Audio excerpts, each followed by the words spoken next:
बिस्मिल्लाहिर्रहमानिर्रहीम। अस्सलाम वालेकुम। हम मुख्तलिफ मुल्कों का मुवाजना करने की जो सीरीज़ की जो वीडियो बना रहे थे, उस वीडियो में आज हम नॉर्वे और डेनमार्क का आपस में मुवाजना करेंगे और देखेंगे कि इन दोनों में से कौन सा मुल्क बेहतर है, एक दूसरे से बेहतर है। ये दोनों मुल्क यूरोप के टॉप क्लास मुल्कों में शामिल होते हैं, जिनमें तनख्वाहें, सहूलतें, ज़िंदगी गुजारने का तरीका, मकानात, जॉब, हर चीज़ के लिहाज से ये टॉप के पहले मुल्कों में शामिल है। तो इसके अलावा भी एक और मुल्क है जो इनसे भी ज़्यादा टॉप पे है, तो अगली वीडियो में हम उसका जिक्र करेंगे। तो हम नॉर्वे और डेनमार्क के बारे में देखते हैं, क्योंकि अगर आप मौसम के लिहाज से देखें तो दोनों मुल्कों में तकरीबन एक जैसा मौसम है, एक जैसी सर्दी है, एक जैसा दर्जा रात वगैरह है। तो इसमें इतना ज़्यादा फ़र्क कोई नहीं है। लेकिन अगर आप इसको घूमने फिरने के लिहाज से देखें, मैं स्टेप बाय स्टेप चलूँगा, आखिर में जाके मैं टैक्स पे, तनख्वाहों पे, जॉब्स पे, उसके बाद इमिग्रेशन पे, उस पर भी थोड़ा सा करूँगा। तो इसलिए मैं स्टेप बाय स्टेप चल के अगर घूमने फिरने के लिहाज से अगर आप देखें तो नॉर्वे बहुत स्कैंडिनेवियन सब कंट्रीज में नॉर्वे सबसे बेस्ट कंट्री है, जिसमें पहाड़, झीलें, दरिया, समुंदर और घूमने की बेशुमार तफरीयात हैं। आप ये समझ लें कि स्विट्जरलैंड समुंदर के अंदर है ये वाला। लेकिन अगर आप इसके बाद अगर आप देखें कि महंगाई के लिहाज से तो जो नॉर्वे है वो डेनमार्क से भी ज़्यादा महंगा है। स्वीडन सस्ता है, डेनमार्क महंगा है, नॉर्वे उससे भी ज़्यादा महंगा है। अब उस महंगाई में कुछ मुख्तलिफ चीज़ों की मुख्तलिफ चीज़ अगर आप देखें कि नॉर्मल जो शॉप्स पे चीज़ें मिलती हैं वो किसी जगह पे आपको डबल कीमत पे मिलेगी, किसी जगह पे आपको डेनमार्क से सस्ती मिलेगी। लेकिन आप सब चीज़ों को मिला के एवरेज निकालें तो ये 4 या 5% डेनमार्क से ये महंगा है नॉर्वे।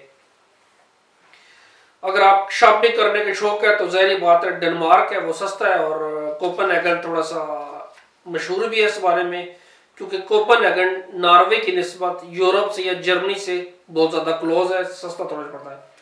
अगर आप ओस्लो और कोपेनहेगन दोनों दारुल-हुकूमत है, इनका आपस में मुवाजना करें, इनकी ट्रांसपोर्ट सिस्टम का जो एक जगह से दूसरी जगह के साथ कनेक्शन बनते हैं इनके, तो तकरीबन दोनों शहर बराबर हैं। अच्छे मेयार की कनेक्शन इनमें, बसें भी, मेट्रो भी, ट्रेनें भी, हर चीज़ के लिहाज से ये बहुत अच्छे हैं, बेहतरीन कनेक्शन है इनके।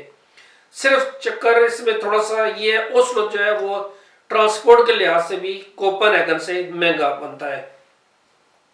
अगर हम लोगों को देखें कि ओपन माइंडेड लोग कौन है, तो ओपन माइंडेड लोगों में दोनों मुल्कों में अगर निस्बत कंपैरिजन करें तो डेनिश लोग थोड़ा सा फर्क है, दोनों डेनिश थोड़े से ज़्यादा ओपन माइंडेड है नॉर्वे वालों की निस्बत।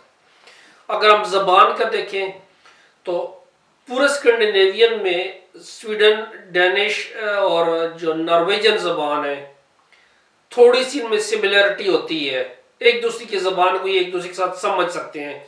लेकिन इंग्लिश डेनमार्क में भी और नॉर्वे में भी बेहतरीन तरीके से समझी जाती है और बोली जाती है।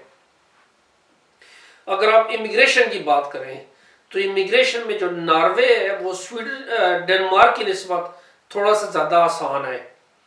जो डेनमार्क है वो इतना स्ट्रिक्ट है कि इवन के वहाँ पे भी आप शादी भी कर लें तो फिर भी पेपर बनने में ब्यूरोक्रेसी बहुत ज़्यादा रुकावटें डालती है।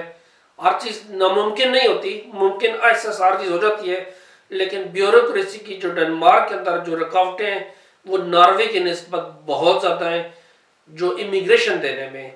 आप ये देख लें जो नॉर्वे की जो आबादी का तकरीबन ऑलमोस्ट 15% जो है वो इमिग्रेंट्स पे बन रहा है, उसमें वो भी शामिल हैं जो लोग नॉर्वे में पैदा हुए हैं बच्चे। तो ये बहुत बड़ी अचीवमेंट है नॉर्वे वालों की कि उन्होंने अपनी इमिग्रेशन के रूल्स को थोड़ा सा डेनमार्क की निस्बत उनके आसान है और चल जाते हैं। अगर आप तनख्वाहें देखें तो ये बहुत बड़ा फ़र्क है डेनमार्क और नॉर्वे के दरमियान में। नॉर्वे में तकरीबन 40% से ज़ायद तनख्वाहें डेनमार्क की निस्बत ज़्यादा है। अगर डेनमार्क वाले किसी जगह पर जाने का सोचते हैं काम करने के लिए तो वो नॉर्वे के जाने का सोचते हैं। मैं स्वीडन के साउथ में रहता हूँ, माल्मो शहर में। तो माल्मो में जो काफ़ी लोग रहते हैं जिनके पास स्वीडिश नेशनलिटी होल्डर है, पाकिस्तानी की मैं बात कर रहा हूँ, वो प्रेफर करते हैं कि वो जाके कोपनहेगन में ये काम करें और शाम को वापस आ जाएं। अगर आप डेनमार्क वालों से पूछे कि वो स्वीडन में काम करना चाहते हैं तो सब ना में जवाब देंगे, लेकिन अगर आप उनको चॉइस दें कि वो नॉर्वे में काम करना चाहेंगे तो 80% लोग कहेंगे जी वो नॉर्वे जाने के लिए तैयार है काम करने के लिए, क्योंकि वहाँ पे तनख्वाह जो है वो बहुत ज़्यादा है। इसी तरह जो स्वीडन के जो सेंटर का जो एरिया है गोथमबर्ग या उससे ऊपर का एरिया, वहाँ पे भी मोस्टली लोग जो हैं वो ओस्लो की तरफ जाके नॉर्वे की तरफ जाके काम करते हैं और शाम को वापस वो स्वीडन में आ जाते हैं। जिस तरह इटली के अंदर जो नॉर्थ में लोग रहने वाले हैं वो स्विट्जरलैंड में जाके काम करते हैं और शाम को वापस अपने घरों में इटली वापस चले जाते हैं। तो तनख्वाह के लिहाज से जो नॉर्वे है 40 से लेकर 45% तनख्वाह उनकी ज़्यादा है डेनमार्क की निस्बत। अगर हम टैक्स की बात करें तो टैक्स जो है वो नॉर्वे में डेनमार्क की निस्बत कम है और ये तकरीबन 25 से 30% का फ़र्क पड़ता है मुख्तलिफ चीज़ों पे जाके और तनख्वाहों पे जाके कि उनकी जो टैक्स है वो डेनमार्क में टैक्स है जो कि नॉर्मल एवरेज इशू है वो 55.8 है, जबकि नॉर्वे में 38.5 है। तो बहुत बड़ा ये डिफरेंस है।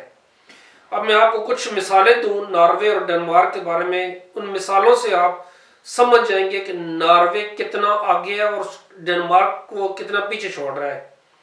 मैं उसकी मिसालें से दे दूं। अगर आप नॉर्वे में रहते हैं तो आप ये समझ लें कि आपकी ज़िंदगी 1 साल बढ़ जाएगी। नॉर्वे वालों की ज़िंदगी डेनमार्क की निस्बत 1 साल फालतू है। अगर वहाँ पे कोई बच्चे पैदा हो रहे हैं तो उन बच्चों की पैदाश ज़चगी के दौरान यानी कि पैदाश के दौरान 50% कम चांसेस है कि वो फोत हो जाए। इसका मतलब ये नहीं डेनमार्क में ज़्यादा बच्चे फोत हो रहे हैं, इनमें फिर भी दुनिया में ये मुल्क आगे हैं, लेकिन फिर भी नॉर्वे और डेनमार्क के दरमियान ये फ़र्क है। अगर जो बचपन में बच्चे जो छोटी उम्र के बच्चे होते हैं उनमें फोतगी के 22% चांसेस नॉर्वे में कम है। नॉर्वे में एक चीज़ जो माइनस है वो ये है कि नॉर्वे में रहने से आपके मोटा होने के 22% चांसेस हैं कि आप मोटा होते हैं। उसमें ये है कि आपको खुराक अच्छी मिल रही है शायद, या थोड़ा सा आप आराम से अदा कर रहे हैं, या डेनिश में लोग वर्जिश अदा करते हैं, मुख्तलिफ वजूहत हो सकती हैं। अगर आप नॉर्वे में हैं तो आपके लिए 26% कम चांसेस है कि आप बेरोजगार होंगे। वहाँ पे जॉब्स डेनमार्क की निस्बत बहुत ज़्यादा है। वहाँ पे अगर आप नॉर्वे में हैं तो आपको 31% टैक्सेस कम देना पड़ेंगे नॉर्वे में आपको 31% कम देना पड़ेंगे और डेनमार्क में 31% आप टैक्स ज़्यादा देते हैं। अगर आप बच्चों के अखराजात के बारे में बात करें जिसमें स्कूल हो गया, उनकी किताबें होगी, किताबें ये तो नॉर्मल चीज़ें तो बेसिक फ्री होती हैं, लेकिन अगर आप उनके कपड़े, उनके ट्रांसपोर्ट, उनकी हर चीज़, तो 25% अखराजात बच्चों के वो नॉर्वे में कम है।